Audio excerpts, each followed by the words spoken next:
Good evening. 5 weeks ago, on Easter weekend, the communist armies of North Vietnam launched a massive invasion of South Vietnam, an invasion that was made possible by tanks, artillery, and other advanced offensive weapons supplied to Hanoi by the Soviet Union and other communist nations. The South Vietnamese have fought bravely to repel this brutal assault. Casualties on both sides have been very high. Most tragically, there have been over 20,000 civilian casualties, including women and children, in the cities, which the North Vietnamese have shelled in wanton disregard of human life. As I announced in my report to the nation 12 days ago, the role of the United States in resisting this invasion has been limited to air and naval strikes on military targets in North and South Vietnam. As I also pointed out in that report, we have responded to North Vietnam's massive military offensive by undertaking wide-ranging new peace efforts aimed at ending the war through negotiation. On April 20th, I sent Dr. Kissinger to Moscow for 4 days of meetings with General Secretary Brezhnev and other Soviet leaders. I instructed him to emphasize our desire for a rapid solution to the war and our willingness to look at all possible approaches. At that time, the Soviet leaders showed an interest in bringing the war to an end on a basis just to both sides. They urged resumption of negotiations in Paris, and they indicated they would use their constructive influence. I authorized Dr. Kissinger to meet privately with the top North Vietnamese negotiator, Le Duc Tho, on Tuesday, May 2nd in Paris. Ambassador Porter, as you know, resumed the public peace negotiations in Paris on April 27 and again on May 4. At those meetings, both public and private, all we heard from the enemy was bombastic rhetoric and a replaying of their demands for surrender. For example, at the May 2nd secret meeting, I authorized Dr. Kissinger to talk about every conceivable avenue toward peace. The North Vietnamese flatly refused to consider any of these approaches. They refused to offer any new approach of their own.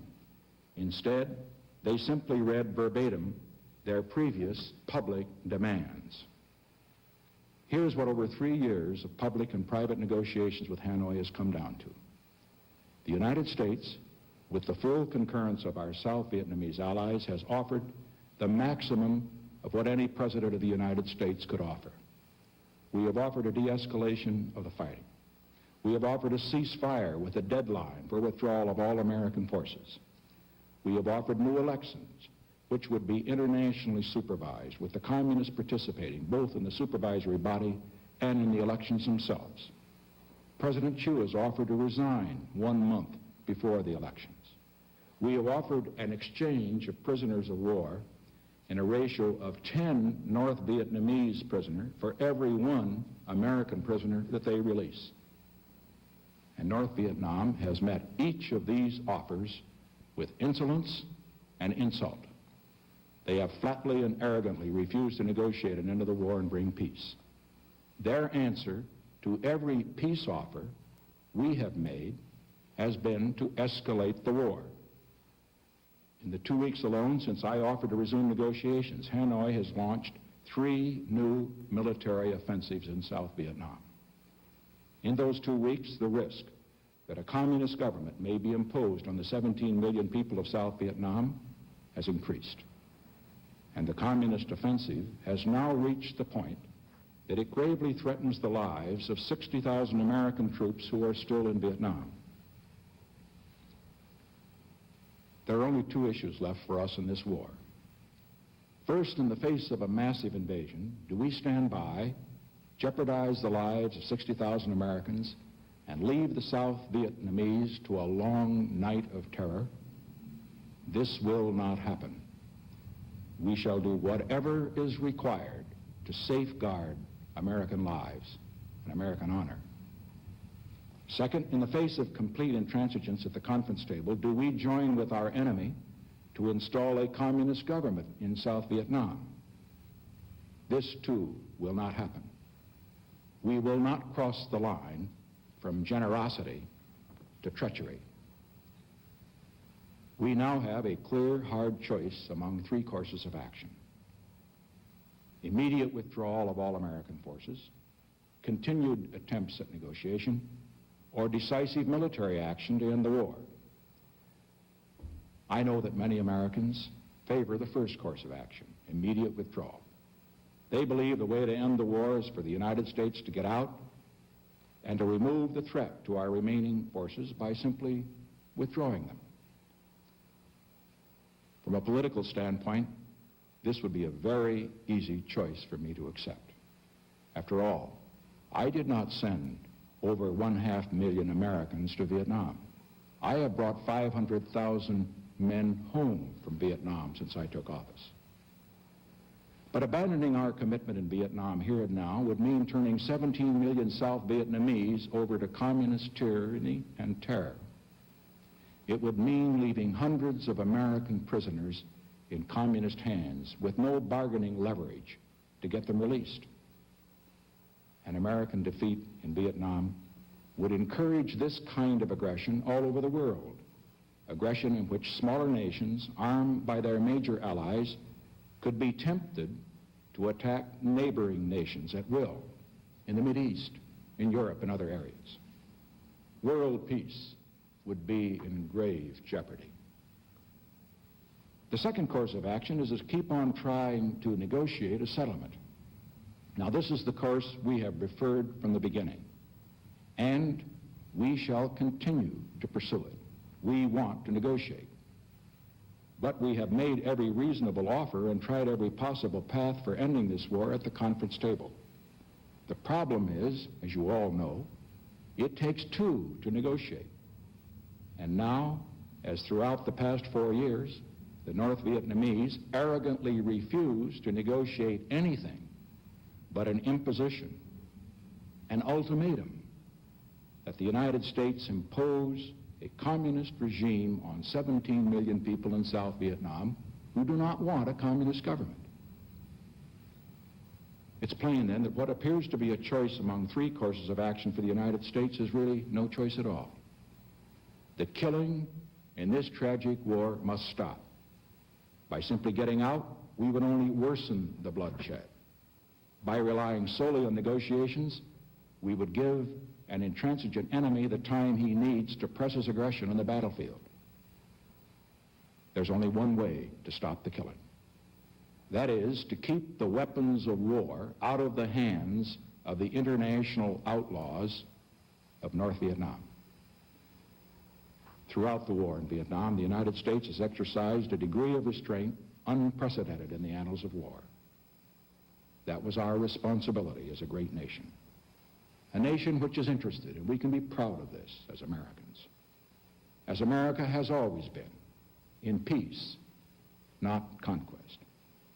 However, when the enemy abandons all restraint, throws its whole army into battle on the territory of its neighbor, refuses to negotiate, we simply face a new situation. In these circumstances, with 60,000 Americans threatened, any president who failed to act decisively would have betrayed the trust of his country and betrayed the cause of world peace. I have therefore concluded that Hanoi must be denied the weapons and supplies it needs to continue the aggression. In full coordination with the Republic of Vietnam, I have ordered the following measures, which are being implemented as I am speaking to you. All entrances to North Vietnamese ports will be mined to prevent access to these ports and North Vietnamese naval operations from these ports. United States forces have been directed to take appropriate measures within the internal and claimed territorial waters of North Vietnam to interdict the delivery of any supplies. Rail and all other communications will be cut off to the maximum extent possible. Air and naval strikes against military targets in North Vietnam will continue. These actions are not directed against any other nation.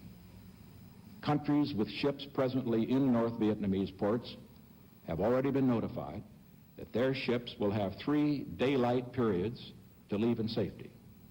After that time, the mines will become active, and any ships attempting to leave or enter these ports will do so at their own risk. These actions I have ordered will cease when the following conditions are met. First, all American prisoners of war must be returned. Second, there must be an internationally supervised ceasefire throughout Indochina. Once prisoners of war are released, once the internationally supervised ceasefire has begun, we will stop all acts of force throughout Indochina. And at that time, we will proceed with a complete withdrawal of all American forces from Vietnam within 4 months. Now, these terms are generous terms. They are terms which would not require surrender and humiliation on the part of anybody. They would permit the United States to withdraw with honor. They would end the killing. They would bring our POWs home. They would allow negotiations on a political settlement between the Vietnamese themselves.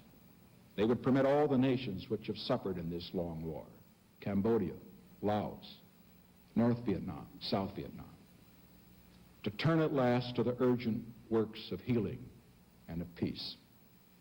They deserve immediate acceptance by North Vietnam. It is appropriate to conclude my remarks tonight with some comments directed individually to each of the major parties involved in the continuing tragedy of the Vietnam War. First, to the leaders of Hanoi. Your people have already suffered too much in your pursuit of conquest. Do not compound their agony with continued arrogance. Choose instead the path of a peace that redeems your sacrifices, guarantees true independence for your country, and ushers in an era of reconciliation. To the people of South Vietnam, you shall continue to have our firm support in your resistance against aggression. It is your spirit that will determine the outcome of the battle. It is your will that will shape the future of your country. To other nations, especially those which are allied with North Vietnam, the actions I have announced tonight are not directed against you. Their sole purpose is to protect the lives of 60,000 Americans who would be gravely endangered in the event that the communist offensive continues to roll forward, and to prevent the imposition of a communist government by brutal aggression upon 17 million people. I particularly direct my comments tonight to the Soviet Union. We respect the Soviet Union as a great power. We recognize the right of the Soviet Union to defend its interests when they are threatened. The Soviet Union, in turn, must recognize our right to defend our interests. No Soviet soldiers are threatened in Vietnam. 60,000 Americans are threatened. We expect you to help your allies, and you cannot expect us to do other than to continue to help our allies.